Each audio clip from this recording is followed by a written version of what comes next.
मुसलमान ने भी ये मन बना लिया है कि अगला प्रधानमंत्री भारतीय जनता पार्टी का ही बनेगा, नितिन गडकरी या योगी आदित्यनाथ।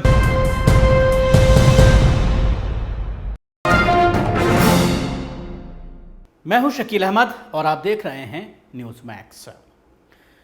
बरेलवी आलिम-ए-दीन मौलाना तौक़ीर रज़ा का एक बयान सोशल मीडिया पर छाया हुआ है, जिसको लेकर विवाद हो गया है। उन्होंने ये कहा है कि किसी के अंदर कोई हिम्मत नहीं है कि बीजेपी का मुकाबला कर पाए, और उन्होंने कहा है कि गडकरी या फिर उत्तर प्रदेश के मुख्यमंत्री योगी आदित्यनाथ को मुसलमान सीएम के तौर पर देखना चाहेंगे। हालांकि उन्होंने कहा है कि अगर विपक्ष मिलकर के ममता बनर्जी को पीएम का चेहरा देखना चाहती है तो तब कुछ उम्मीद की जा सकती है, लेकिन अगर विपक्ष उस पर मुत्तहिद नहीं हुआ, उस पर इत्तेहाद नहीं किया गया, तो फिर बीजेपी को कोई नहीं रोक सकता। नरेंद्र मोदी पर हमला भी बोला है।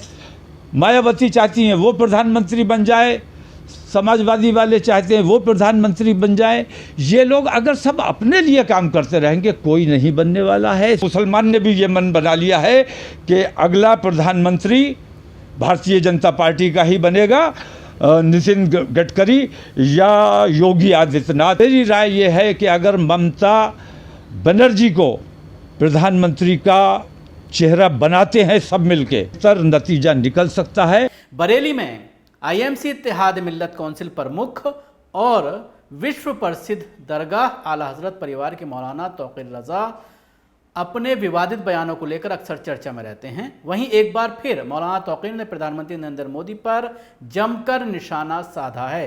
उन्होंने कहा है कि नरेंद्र मोदी इतने बड़े देशभक्त हैं तो आज तक आरएसएस के ऑफिस पर तिरंगा झंडा क्यों नहीं फहरा पाए। उन्होंने कहा कि अगर वो देशभक्त हैं तो अपने दो दोस्तों की संपत्ति जब्त करके देश को समर्पित क्यों नहीं कर देते। मौलाना ने कहा है कि ऐसा इसलिए ज़रूरी है क्योंकि उन्होंने जो अपने दोस्तों को दी है वो देश की ही संपत्ति है। मौलाना ने 2024 लोकसभा चुनाव का जिक्र करते हुए कहा है कि प्रधानमंत्री के रूप में मुसलमानों की पहली पसंद नितिन गडकरी या फिर योगी आदित्यनाथ होंगे। मौलाना तौक़ीर रज़ा ने अपने बयान में कहा है कि देश नरेंद्र मोदी की सरकार है और वो घर घर तिरंगा फहराने की नसीहत देते हैं। उन्होंने सवाल किया कि क्या नरेंद्र मोदी आरएसएस मुख्यालय पर तिरंगा फहराएंगे या उनको इसके लिए बाध्य करेंगे। मौलाना ने कहा है कि कैसे आज़ादी के 75 साल तक वो अपने आप को देश प्रेमी कहते रहे, जब तिरंगे से इतना प्यार है तो अपने मुख्यालय पर क्यों नहीं फहराते। ये देश का दुर्भाग्य है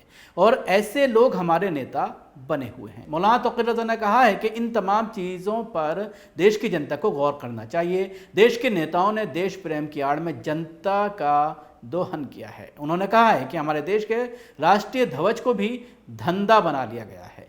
इससे बड़ा दुर्भाग्य कुछ नहीं हो सकता। वहीं दरगाह आला हजरत के प्रचारक मौलाना शहाबुद्दीन के ओम प्रकाश राजभर और शिवपाल सिंह यादव के साथ गठबंधन पर मौलाना तौक़ीर रज़ा ने कहा, मैं फिलहाल राजनीति की बात नहीं करना चाहता।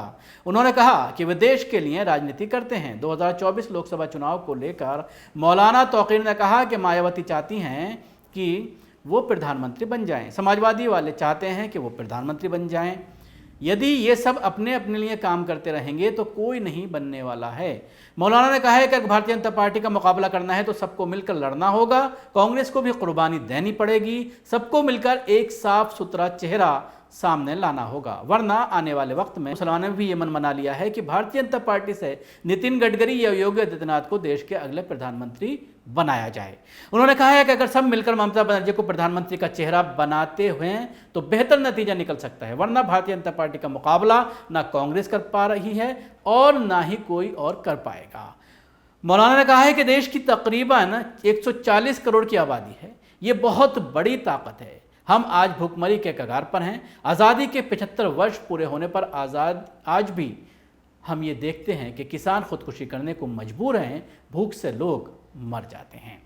देखा मौलाना तौक़ीर रज़ा का ये बयान, जिसको लेकर सोशल मीडिया पर चर्चा है और लोग सवाल खड़ा कर रहे हैं कि आखिर क्या अब मौलाना की साठगांठ बीजेपी से हो गई है। मोदी को ज़रूर वो उल्टा सीधा कह रहे हैं, लेकिन योगी आदित्यनाथ को लेकर जिस तरह का बयान आया है और जिस तरह से वो ये दावा कर रहे हैं कि मुसलमान योगी आदित्यनाथ या गडकरी को प्रधानमंत्री के रूप में देखना चाहेंगे, लेकिन सवाल ये खड़ा होता है कि क्या बीजेपी योगी को 2024 में प्रधानमंत्री के रूप में पेश करेगी या गडकरी को पेश करेगी या नरेंद्र मोदी खुद प्रधानमंत्री बने रहेंगे? ये एक बड़ा सवाल है। क्या नरेंद्र मोदी रिटायरमेंट लेने वाले हैं? ऐसा लग नहीं रहा। इस तरह की अटकलें करना बिना वजह की सियासी बयानबाजी है। तो जाहिर सी बात है विवाद होना जरूरी है, और विवाद हो भी रहा है इस पूरे बयान पर, और लोग इनकी मंशा के ऊपर भी सवालात खड़े कर रहे हैं। शुक्रिया आपको। हमारी कोशिश कैसे लगी जरूर बताएं।